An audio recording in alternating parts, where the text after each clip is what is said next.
Welcome to footballgameplan.com, where football makes sense. I'm Memory Hunt, the czar of the playbook. Bring you an NFL Week 6 preview between the Cleveland Browns and the Cincinnati Bengals. So let's look at some keys to victory for both teams, starting with Cincinnati. When you look at the Bengals offense, you look at a team that's going to come in and try to throw the football, but I think they have to get better in creating opportunities for their backs. They have some talented backs back there in the backfield with Brian Leonard and Cedric Pierman. I know Bernard Scott is going to be out for the season, but they got to find a way to get those other guys involved on the ground. And Andy Dalton also has to protect the football. Way too many interceptions so far this season. That derails the offensive attack, but getting guys like Brian Leonard, Cedric Pierman involved in the offense could help the Bengals out this week as they go against the Browns. Now, what they can do against the Browns running game, let's go inside the lab to see how they can stay aggressive with an 8-man front. The Cincinnati Bengals will have to come into this ball game and attack the running game of the Cleveland Browns. And what I have drawn up on the board are two ways they can stay aggressive with an 8-man front with the strong dog and a weak dog. Now, the strong and weak dog terminology means that this is the strong backer, this is your strong safety essentially. This is the Q backer, the quick backer, or the weak side backer, the guy that's also on the opposite end. So you have an aggressive 8-man front.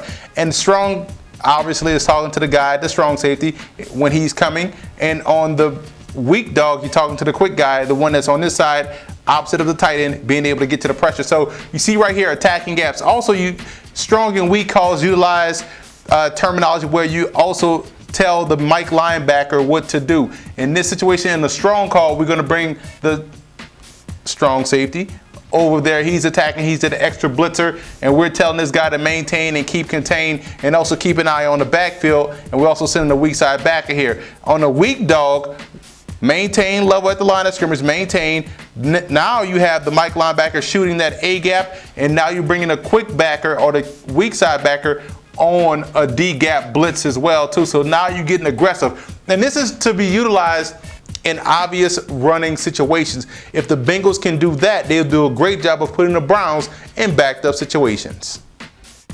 Now let's move over to the Cleveland Browns. You look at the passing game. Saw some signs of life last week versus the New York Giants. And I actually like the double tight end sets they have with Cameron and also Watson. But you look at Josh Gordon coming up big, ready to play, and I think that's going to help the progression of the offense. If they can get the passing game going this week, especially versus the banged up secondary out there in Cincinnati, I think it can go a long way in the Browns coming away with the victory. But also the offensive line. I look at Mitchell Schwartz sealing the edge. They got to get to the outside in the running game. If they can do that this week versus the Bengals, then they have a great chance. But defensively, it's all about taking away A.J. Green. So let's go inside the lab to see how the Browns can do so with Joe Hayden.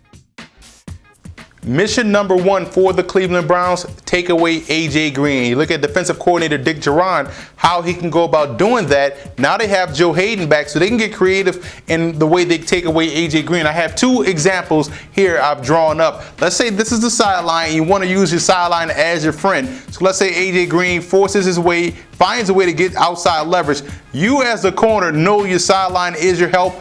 The ball has to be accurately placed so you can turn your hips and run with him, not giving up inside release, walling him off, and most importantly, looking back to the football. You can play aggressive as you look back because you know you have free safety help possibly. Let's say he goes on an in cut right there. He wants to settle down. You have this guy buzzing underneath. You can have this corner ride him on his outside with the free safety in position, ready to close in on a quick pass. So there's creative ways you can do that with the sideline. Let's say they want to get, okay, you want to take away the sideline, we're going to move him around the formation. We're going to get him on the interior. Right here, how can we bump the guy on the interior? You really can't bump the guy, but you can throw off his timing. Let's say you have a nickel defender here. He's going to come in and blitz. Boom.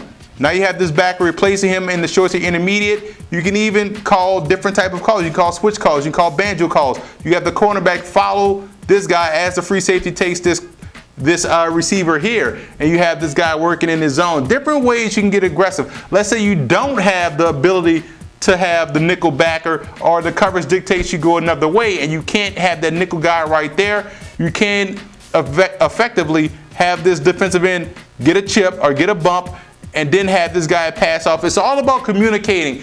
And if the Browns can communicate within their coverage, they could take away A.J. Green, forcing those other wide receivers to be effective. The The reason why I have Joe Hayden as an X factor, he's coming back from suspension, so he has a tough task this week. First game back, AJ Green. If he could take him away, he forces those other receivers to make plays consistently. X factor for Bengals has to be Ben Jarvis, Green Ellis. Without Bernard Scott spelling him in the backfield, he's going to have to carry even more of a load this week versus the Browns. And if he can get the ground game going, then the Bengals can effectively win this game on the road.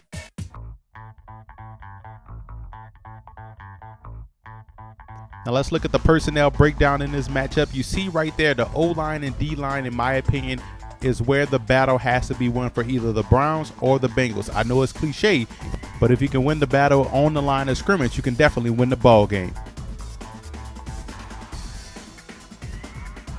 I like the Browns in this ball game. I like what I saw early on last week versus the Giants. I think the offense is getting better week in, week out. This is a team they know well in the Cincinnati Bengals, and they were able to put up a lot of points on these guys in week 2. And I think they finish the job this week. They get Joe Hayden back, so they're going to be complete defensively. I think they take away AJ Green and force Andy Dalton to go to those other targets.